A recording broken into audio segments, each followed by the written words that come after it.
Hello, welcome to the second lecture of unit 3। यहाँ पे आप एग्जैक्ट डिफरेंशिएशन देखने वाले हो। तो एग्जैक्ट डिफरेंशिएशन क्या होता है? जैसे अगर आपके पास कोई एक फंक्शन है f जो कि वेक्टर फंक्शन है, f1 f2 f3 i j k के फॉर्म में दिया हुआ है, ठीक है। तो अब ये जो डिफरेंशियल फॉर्म है, अगर इसको एग्जैक्ट कहना है, ठीक है, इसको अगर हमें एग्जैक्ट कहना है तो अगर इसे एग्जैक्ट करना है तो वहाँ पे क्या होगा, उस रीजन में एक स्केलर फंक्शन एग्जिस्ट करेगा, एक स्केलर फंक्शन एग्जिस्ट करेगा इस तरीके से कि आप उस फंक्शन को जो है वो डी के फॉर्म में रिप्रेजेंट कर पाओगे। यानी ये जो वेक्टर फंक्शन है उसको आप एक इन terms of a scalar function D express कर पाओगे। तब हम क्या कहेंगे कि हमारा फंक्शन जो है, हमारा डिफरेंशियल जो है वो क्या है, एग्जैक्ट है। कौन सा डिफरेंशिएशन? ये जो डिफरेंशियल है उसको अगर आप डी के फॉर्म में एक्सप्रेस कर पाओगे तब आप क्या कहोगे कि आपका जो डिफरेंशियल है वो क्या है, एग्जैक्ट है करके, ठीक है। लेट एफ, ये आपको दिया हुआ है, the differential form is called exact. ये जो फॉर्म है इसे हम एग्जैक्ट कब कहेंगे? In some region of space if there is a scalar field phi such that ये जो टोटल फंक्शन जो है वो डी के बराबर रही, तब हम क्या कहेंगे कि हमारा जो डिफरेंशियल है वो क्या है, एग्जैक्ट है करके, ठीक है। नोट क्या दिया हुआ है? Necessary and sufficient condition that the function is exact is that curl of F is equal to 0। यानी ये सबसे इजी तरीका है कि आप कोई भी फंक्शन को एग्जैक्ट प्रूफ कर सकते हो। अगर आपने curl of F equal to 0 proof कर दिया तो दैट मीन्स कि आपका फंक्शन जो है वो क्या है, एग्जैक्ट है, ठीक है। जैसे यहाँ पे दिया हुआ है वेरीफाई, ये जो फंक्शन दिया हुआ है is an exact differential function. ये जो फंक्शन है वो एग्जैक्ट डिफरेंशियल है या नहीं आपको बताना है, और अगर है एग्जैक्ट तो आपको फाई का वैल्यू निकालना है। तो सबसे पहले आप ये देखो कि ये जो फंक्शन है वो एग्जैक्ट है या नहीं। तो एग्जैक्ट है या नहीं ये निकालने के लिए आप क्या करोगे, कर्ल ऑफ एफ का वैल्यू निकालोगे। कर्ल ऑफ एफ का वैल्यू निकाल के देखोगे, i j k del l x del del y del del z, ठीक है। आई का वैल्यू लिखो, जे का वैल्यू और के का वैल्यू, ये डिटरमिनेंट को सॉल्व करो। ये वैल्यू आपको 0 आती है, दैट मीन्स कि आपका जो फंक्शन है वो क्या है, फंक्शन जो है वो क्या है, एग्जैक्ट है। अब आप क्या कर रहे हो, scalar function phi find out कर रहे हो, क्योंकि यहाँ पे ये बोला है ना, अगर आपका फंक्शन एग्जैक्ट है तो फाइंड फाई, तो आप scalar function phi find out करोगे, ठीक है। दैट मीन्स कि आपको ये फंक्शन जो है डी फाई का वैल्यू निकालना है। तो यानी आप क्या लिख सकते हो, d phi is equal to f1 dx plus f2 dy plus f3 dz। ये f1 f2 f3 वैल्यू लिखा, dx dy dz लिखा, ठीक है। तो अब इसको ना थोड़ा सा रीअरेंज करोगे। कैसा रीअरेंज करोगे? देखो, ये y dx एक जगह लिखो प्लस x dy जो है, x dy एक साथ लिखो, ठीक है। z dx एक साथ लिखो, z dx एक साथ लिखा तो x dz एक साथ लिखो, ठीक है। यानी यहाँ से ये जो वैल्यू आप उसको क्या लिख सकते हो, dxz लिख सकते हो। सिमिलरली z dy एक साथ लिखा तो y dz एक साथ लिखा, तो यानी ये जो वैल्यू है इसे आप कैसे लिख सकते हो, z dy लिख सकते हो, डी ऑफ जेड वाई लिख सकते हो। ये जो फंक्शन है इसे आप डी ऑफ एक्स जेड लिख सकते हो। अब इन तीनों के साथ में आपने डी कॉमन आउट निकाल लिया तो x y plus y z plus x z. यानी डिफरेंशिएशन हटाने के लिए आप इंटीग्रेशन करोगे तो आपका फाई फंक्शन क्या आ रहा है, यही वैल्यू आ रही है, प्लस उसमें सी आ रहा है। सी जो है वो क्या है, कॉन्स्टेंट ऑफ इंटीग्रेशन। तो यानी इस तरीके से आपका जो स्केलर फंक्शन फाई है वो आपने कैलकुलेट किया, ठीक है। इसकी हेल्प से इस तरीके से आपने स्केलर फंक्शन फाई कैलकुलेट किया, ठीक है। ये आपका यहाँ पे एग्जैक्ट डिफरेंशिएशन का छोटा सा इंट्रोडक्शन टॉपिक खत्म होता है। नेक्स्ट टॉपिक है आपका लाइन इंटीग्रेशन। लाइन इंटीग्रेशन में आप यहाँ पे क्या देखोगे कि फंक्शन का इंटीग्रेशन जो है अलोंग द लाइन अगर आप करते हो तो वैल्यूज आपको क्या क्या मिल सकती है। जैसे यहाँ पे देखिए आपको क्या दिया हुआ है, अगर आपको लाइन इंटीग्रेशन करना है तो आप क्या करोगे, एक पहले तो वेक्टर फंक्शन कंसिडर करोगे, ठीक है। वेक्टर फंक्शन कंसिडर करोगे और वो फंक्शन जो है वेक्टर फंक्शन कहाँ पे कंसिडर करोगे, एक कर्व पे कंसिडर करोगे, r is equal to r of t। इस कर्व पे आपने वेक्टर फंक्शन कंसिडर किया, ठीक है। ये है हमारा वेक्टर फंक्शन। अब ये जो वेक्टर फंक्शन है इस कर्व पे दिया हुआ है, इसका आप क्या लोगे, टेंजेंट लोगे, टेंजेंट एट पॉइंट pt लोगे, ठीक है। तो दैट मीन्स आपने क्या किया, आपने वेक्टर फंक्शन कंसिडर किया, उस वेक्टर फंक्शन पे एक टेंजेंट ड्रॉ किया, और अभी टेंजेंट ड्रॉ करने के बाद आप क्या कर रहे हो, लाइन इंटीग्रल जो है वो कैलकुलेट कर रहे हो। तो वो जो लाइन इंटीग्रल आप कैलकुलेट कर रहे हो अलोंग द पाथ सी जो है वो क्या रहेगा, integration over C F dot D r. इस तरीके से ये जो फंक्शन डॉट डी आर का वैल्यू आप लोगे विद द इंटीग्रेशन पार्ट, आपको क्या देगा, लाइन इंटीग्रल देगा। ठीक है, जैसे एक एग्जांपल से वो क्लियर होगा। अगर आपके पास कोई एक फंक्शन दिया हुआ है और आपको क्या निकालने बोल रहा है, एफ डॉट डी आर निकालने बोल रहा है। ठीक है, एफ डॉट डी आर निकालने बोल रहा है फ्रॉम 0 to 1, यानी x Y z 0 to x Y z 1 along the path x equal to t, y equal to T square, z equal to T cube.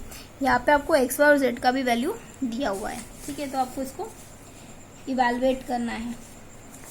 तो सबसे पहले एंड पॉइंट आपके दिए हुए path of integration a and b। देखिए यहाँ पे ये जो वैल्यू है उसे आप a मानिए, ये जो वैल्यू दूसरी है उसको आप b मानिए। ठीक है, और जो आपको पाथ दिया हुआ है उसको वैल्यू लिखिए, x is equal to T, Y equal to T square, Z equal to T cube. इस तरीके से आपने वैल्यू लिखा। ठीक है, अब ये वैल्यू लिखने के बाद आप क्या कर रहे हो, आप वैल्यू लिखने के बाद x, y, z का वैल्यू कंपेयर कर रहे हो। यानी देखिए जहाँ पे x का वैल्यू 0 है, t भी 0 रहेगा एट पॉइंट a। हाँ, y का वैल्यू क्या है, 0 है, y का वैल्यू 0 है यानी टी स्क्वायर 0, z का वैल्यू 0 यानी टी क्यूब 0, यानी at point a t equal to 0 है। ठीक है, और एट पॉइंट b के लिए क्या है, 1 equal to T, 1 equal to T square, 1 equal to T cube.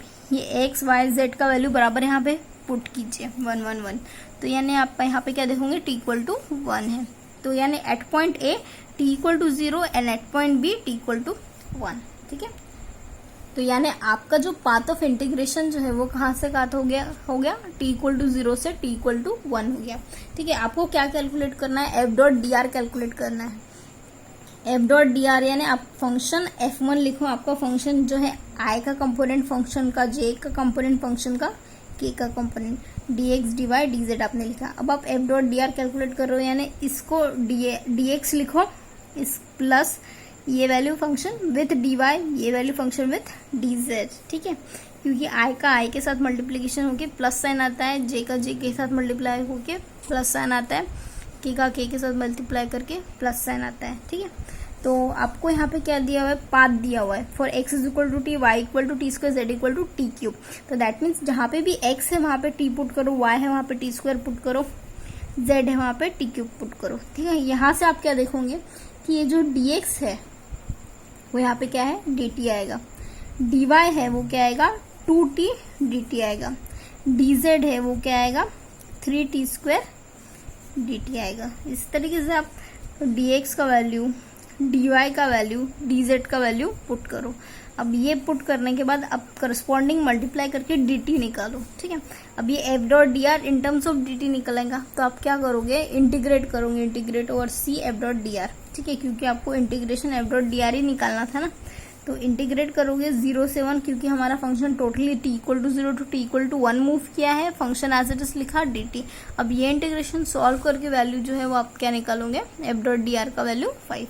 ठीक है, यानी इस तरीके से आपको F dot D R along the path C जो है वो कैलकुलेट करना है। ठीक है, नेक्स्ट फंक्शन आपको सेम दिया हुआ है 0 0 से 1 1 1 तक।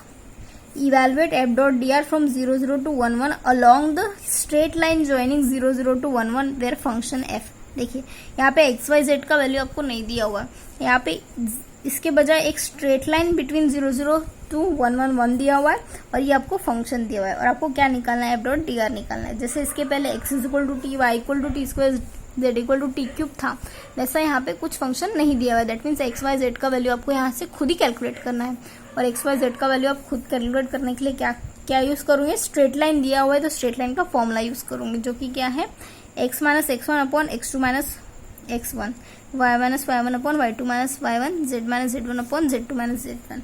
यानी इस तरीके से आप जो है वो वैल्यू कैलकुलेट करोगे एक्स वाई और जेड की in terms of parameter T. ठीक है, तो सबसे पहले the equation of straight line joining, देखिए स्ट्रेट लाइन किस में, 0 0 0 में और 1 1 1 में। तो यानी अगर आप यहाँ पे ये वैल्यू x1 y1 z1 मानते हो तो ये वैल्यू आपको क्या माननी पड़ेंगे, z2 x2 y2 z2 मानने पड़ेंगे। तो यानी यहाँ पे x लिखो -0 अपॉन 1 -0, फिर से y -0 अपॉन 1 -0, z -0 अपॉन 1 -0। अभी ये जो वैल्यूज आई है उसको एक पैरामीटर t दे दो, यानी यहाँ पे आपको क्या मिल रहा है, x is equal to T, Y equal to T, Z equal to T. यानी इस तरीके से आपको यहाँ पे पैरामीटर मिल गया। अब पैरामीटर मिलने के बाद आपको क्या दिया हुआ है, path of integration t equal to 0 to t equal to 1 दिया हुआ है ना। तो आप क्या करोगे, फंक्शन आपका फंक्शन जो है वो लिखोगे ith कंपोनेंट, jth कंपोनेंट और kth कंपोनेंट। तो यहाँ पे जहाँ पे भी एक्स स्क्वायर है, x को t से रिप्लेस करना है, y को t से रिप्लेस करना है, z को t से रिप्लेस करना है। इस तरीके से आप पूरा function in terms of t निकालो। और r जो है वो क्या होता है, एक्स वाई जेड होता है, और एक्स वाई जेड की जगह हमने क्या लिखा है, t लिखा है। तो यानी इस तरीके से r इक्वल टू t लिखा है, तो dr बाई dt क्या होगा, 1 होगा, ठीक है। और f डॉट डी आर निकालना है आपको। f dot D R is equal to आप क्या कर सकते हो, चेन रूल के थ्रू dt मल्टीप्लाई और डिवाइड कर सकते हो। तो यानी dt आपने एज इट इज लिखा, फंक्शन जो है इन टर्म्स ऑफ t लिखा, dr बाई dt जो वैल्यू निकाली है वो 1 है। इस अब बराबर i का i के साथ मल्टीप्लाई, j का j के साथ मल्टीप्लाई, k का k के साथ मल्टीप्लाई करके प्लस साइन डालो, dt लिखो, ठीक है। अब ये जो dt आपने निकाला है वो क्या लिखना है, अलोंग द कर्व c लेना है आपको इंटीग्रेशन। तो आपने c लिया बिटवीन 0 टू 1, ये फंक्शन dt लिखा, ठीक है। तो आप क्या करोगे, इसका इंटीग्रेशन कैलकुलेट करोगे, टोटली इसका इंटीग्रेशन कैलकुलेट करो, वैल्यू जो है वो 13/3 आती है, ठीक है। तो यानी इस तरीके से आपको एफ डॉट डी आर, देखिए जैसे आपने इसके पहले एफ डॉट डी आर सिर्फ कैलकुलेट किया था, पर आपने यहाँ पे अभी इस बार क्या किया, F dot D R by D dot D T, ये अलग मेथड यूज करके आपने इस तरीके से इंटीग्रेशन का वैल्यू निकाला है, ठीक है। तो इसे ट्राई करके देखिएगा। नेक्स्ट ये जो है वो सेम पहले जैसे आपने प्रॉब्लम किए हैं एफ डॉट डी आर का, सेम उसी तरीके से करना है, आप इसे करके देखिएगा। और सिमिलरली ये भी फंक्शन जो है along the curve F dot D R आपको कैलकुलेट करना है, तो ये भी आप करके देखिएगा। यहाँ पे रिजल्ट दिया है y इक्वल टू 2x² दिया हुआ है, दैट मीन्स कि आप x का वैल्यू t रखोगे सपोज, तो y का वैल्यू क्या हो जाएगा, 2t² हो जाएगा। तो यानी पैरामीटर का वैल्यू आपको दिया हुआ है, आप इस तरह कैलकुलेट करके देखिएगा। नेक्स्ट टॉपिक था हमारा वर्क डन बाय फोर्स, ठीक है। वर्क डन बाय फोर्स कैसे कैलकुलेट करते हैं, एफ डॉट डी आर, जैसे आपने लाइन इंटीग्रल इसके पहले F dot D R calculate किया था, सेम आपको उसी तरीके से वर्क डन जो है वो एफ डॉट डी आर से कैलकुलेट करना है, ठीक है। When a force F act on a particle, the total work done in displacing along the path C is given by W is equal to integration F dot dr, यानी F dot dr is equal to का integration जब आप करते हो तो आपको यहाँ पे टोटल वर्क डन मिलता है, ठीक है। यहाँ पे आपको एक एग्जाम्पल दिया है जिससे ये चीज़ और क्लियर हो जाएगी, ठीक है। जैसे यहाँ पे दिया हुआ है, find the total work done in moving a particle in a force field given by the force. यहाँ पे फोर्स दिया हुआ है और कर्व के वैल्यूज दिए हुए हैं, from t equal to 0 to t equal to 1 दिया हुआ। तो टोटल वर्क डन आप एफ डॉट डी आर, ये आपको पता है, function x is equal to t² plus 1 दिया है, y इक्वल टू t दिया है, z इक्वल टू t³ दिया हुआ है। फंक्शन आपने इन टर्म्स ऑफ आई जे के लिखा, तो यहाँ पे जहाँ पे भी x है वहाँ पे t² प्लस 1 लिखो, y जहाँ पे है वहाँ पे t लिखो, z जहाँ पे है वहाँ पे t³ लिखो। इस तरीके से आप फंक्शन को इन टर्म्स ऑफ t बना लो। इसके बाद आप क्या करोगे, r equal to X Y Z लिखोगे, r equal to X Y Z यानी x का वैल्यू, y का वैल्यू और z का वैल्यू लिखो। अब यहाँ पे dr बाई dt कैलकुलेट करो, dr बाई dt आप कैलकुलेट करोगे तो यहाँ पे क्या मिलेगा आपको, यहाँ पे 2t मिल रहा है, ठीक है, 2t, और यहाँ पे 1 मिल रहा है, यहाँ पे 3t² मिल रहा है। इस तरीके से आपने क्या किया, f कैलकुलेट किया और dr बाई dt कैलकुलेट किया। आपको एक फॉर्मूला यूज़ करना है, कौन सा, जो इसके पहले हमने यूज़ किया था, f dot dr by dt dot dt। इसको, ये जो फंक्शन है वो टोटली किसके बराबर होता है, f डॉट dr के बराबर होता है। तो यानी आप ये फॉर्मूला यूज़ करोगे, देखिए यहाँ पे फंक्शन का वैल्यू पुट करोगे, f फोर्स का, dr बाई dt का वैल्यू पुट करोगे और dt एज इट इज लिखोगे। इन दोनों को मल्टीप्लाई इवेलुएट करके आप F dot D R calculate करोगे, ठीक है। देखिए जो टोटल वर्क डन रहता है वो क्या दिया हुआ है, F dot D R by D T dot D T, ठीक है। एफ का वैल्यू लिखो और D R by D T का वैल्यू लिखो और D T as it is लिखो। तो बराबर एक्स का एक्स के साथ, वाई का वाई के साथ, जे का जे कंपोनेंट के साथ मल्टीप्लाई करो और ये इंटीग्रेशन सिंप्लीफाई करो, सिंप्लीफाई करके ये वैल्यू निकालो जो कि आपको क्या देगा यहाँ पे, वर्क डन देगा। ये इंटीग्रेशन आपको आता हुआ ऐसा मैं अज्यूम करती हूँ, क्योंकि इंटीग्रेशन जो है वो 12th में ही आप लोग सीख जाते हो और बच्चों से ऐसा इंटीग्रेशन है, कुछ भी भारी नहीं है, ठीक है। तो करके देखिएगा। नेक्स्ट एग्जाम्पल है, find the work done in moving a particle once around a circle in the plane of radius 2 and centre 0 0 and the force field is given by देखिए फोर्स फील्ड दिया हुआ है और सेंटर दिया हुआ है, radius दिया हुआ है, आपको वर्क डन निकालना है, ठीक है। और कैसा बोल रहा है, एक्स वाई प्लेन में। एक्स वाई प्लेन में क्या होता है, जेड 0 होता है, तो यानी हमारा जो फंक्शन है जहाँ पे भी जेड है वो वैल्यू क्या आएंगी, 0 आएंगी। आर जो है वो in terms of X I plus Y J ही रहेगा, that means D R equal to D X I plus D Y J ही रहेगा, ठीक है। तो वर्क डन को आप कैसे कैलकुलेट करोगे, integration of C F dot D R. F का वैल्यू लिखो 3y माइनस वाई जे और डी आर का वैल्यू लिखो D X I plus D Y J. इसको कैलकुलेट करो बराबर आई का आई के साथ मल्टीप्लाई, वाई का वाई के साथ मल्टीप्लाई, सॉरी जे का जे के साथ, तो यानी ये वैल्यू आपकी आई हुई है। पर यहाँ पे क्या बोल रहा है ये, of radius 2 and centre 0 0, that means कि आपको यहाँ पे क्या करना है, पोलार कोऑर्डिनेट्स जो है वो यूज करने हैं। यानी आपको x के जगह पे क्या लिखना पड़ेगा, 2 cos थीटा, y की जगह क्या लिखना पड़ेगा, 2 sin थीटा, क्योंकि आपको यहाँ पे रेडियस दिया हुआ है 2 और आपको अराउंड द सर्कल बोला है, तो यानी यहाँ पे आप पोलर कोऑर्डिनेट यूज कर। That means the parametric equation of a circle of radius 2 is x equal to 2 cos theta, यानी r cos theta r sin theta है, r2 है तो ये वैल्यू आपने लिखा। अब dx है तो x है तो dx निकालो, y है तो dy निकालो। वर्क डन जो है वो कहाँ से कहाँ तक रहेगा, अलॉन्ग द कर्व यानी 0 to 2 पाई।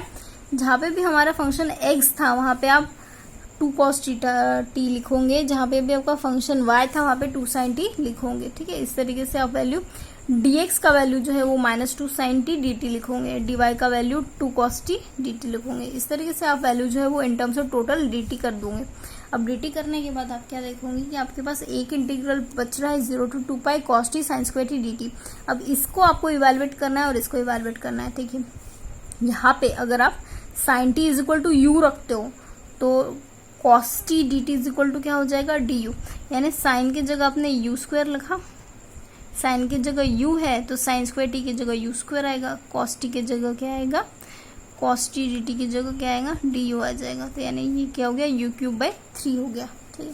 तो दैट मीन्स कि ये जो इंटीग्रल है उसकी जगह आप क्या लिख सकते हो, sin³ t/3, ये वैल्यू 0 to 2 पाई आएगा। और ये जो इंटीग्रल है सिमिलर, जैसे यहाँ पे आप sin³ आया था वैसे यहाँ पे क्या आएगा, sin² t/2 आएगा, ठीक है। तो यहाँ पे आप देखोगे कि sin 2 पाई 0 होता है, sin 0 0 होता है, तो यानी ये टोटल वैल्यू 0 - 0 यानी ये 0 ही आ रहा है, यानी इस तरीके से वर्क डन जो है इस केस में क्या आ रहा है, टोटल 0 आ रहा है, ठीक है।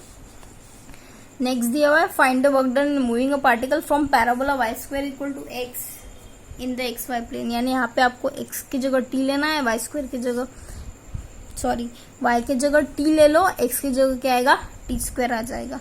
पैरामीटर आपको मिल गया, ठीक है। ये फंक्शन दिया हुआ है यहाँ पे अलोंग xy प्लेन बोल रहा है, xy प्लेन यानी z इक्वल टू 0, तो यानी z का कंपोनेंट यहाँ पे 0 आना चाहिए। जब आप f.dr कैलकुलेट करोगे तो यहाँ पे z का कंपोनेंट 0 आ रहा है, ये टोटली इसके साथ मल्टीप्लाई होकर आपको 0 मिलेगा, सिर्फ dx बचेगा और dy बचेगा, यानी इस तरीके से आपका ये फंक्शन आएगा, ठीक है। अब यहाँ पे क्या दिया हुआ है कि आपका जो इक्वेशन है वो पैरामेट्रिक इक्वेशन ऑफ पैराबोला है, यानी y इक्वल टू x² दिया हुआ है, तो y इक्वल टू x² दिया हुआ है तो आप क्या करोगे, y के लिए एक t पुट करो, x की जगह t² पुट करो, और यहाँ पे आपको क्या दिया हुआ है कि आपका फंक्शन जो है वो 0 0 से 1 1 तक वेरी कर रहा है, 0 0 से 1 1 तक वेरी कर रहा है, यानी t वेरी कर रहा है 0 से लेके 1 तक। अगर आपने y इक्वल टू t लिया है तो यहाँ से आप क्या लिख सकते हो, यहाँ से आप dy निकाल सकते हो, ठीक है।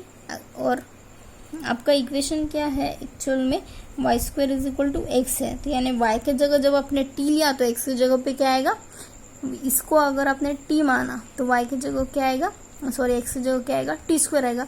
अब यहाँ से आप dx निकाल सकते हो, यहाँ से आप dy निकाल सकते हो। आपका जो ओरिजिनल फंक्शन है जहाँ पे भी x है वहाँ पे आप क्या पुट करोगे, t² पुट करोगे, जहाँ पे भी y है वहाँ पे क्या पुट करोगे, t पुट करोगे, और dx की जगह पे ये वैल्यू पुट करोगे, dy की जगह dt पुट करोगे, इंटीग्रेशन को इवैल्यूएट करोगे, सॉल्व करोगे, इंटीग्रेशन को सॉल्व करके आपको ये वैल्यू जो है वो वर्क डन की मिलेगी, ठीक है। तो आप ये करके देखिएगा, सिंपल सा इंटीग्रेशन है, आना चाहिए, ठीक है। 2-3 छोटे छोटे पॉइंट्स है। कंजर्वेटिव फील्ड हम किसे कहते हैं, कंसिडर वेक्टर फील्ड एफ इन सम रीजन डी। अब ये जो वेक्टर फील्ड है उसको हम कंजर्वेटिव कब कहते हैं, अगर हमारा कर्ल इक्वल टू 0 है तो हम क्या कहेंगे, उसको कंजर्वेटिव कहेंगे, ठीक है। और एक पॉइंट भी है कि necessary and sufficient condition that a field is conservative is that curl of F is equal to 0, यानी फंक्शन कंजर्वेटिव कब रहेगा, if and only if curl of F is equal to 0 है, यानी curl of F equal to 0 है तो function जो है वो क्या है, कंजर्वेटिव रहेगा। नेक्स्ट है a vector point function is irrotational, एक फंक्शन जो है उसे हम इरोटेशनल कब कहेंगे, जब if it's circulation around every close curve in the region is 0, यानी यहाँ पे क्या दिया हुआ है, इरोटेशन कब रहता है, जब उसका सर्कुलेशन जो है वो क्या आएगा, 0 आएगा, यानी इन शॉर्ट यहाँ पे क्या लेता है, divergence of F is equal to अगर 0 आता है तो यानी हमारा फंक्शन क्या है, इरोटेशनल है। ठीक है, यानी divergence of F is equal to 0 तब हमारा फंक्शन क्या है, इरोटेशनल है। ठीक है, यहाँ तक पढ़िए, मिलते हैं नेक्स्ट लेक्चर में, बाय।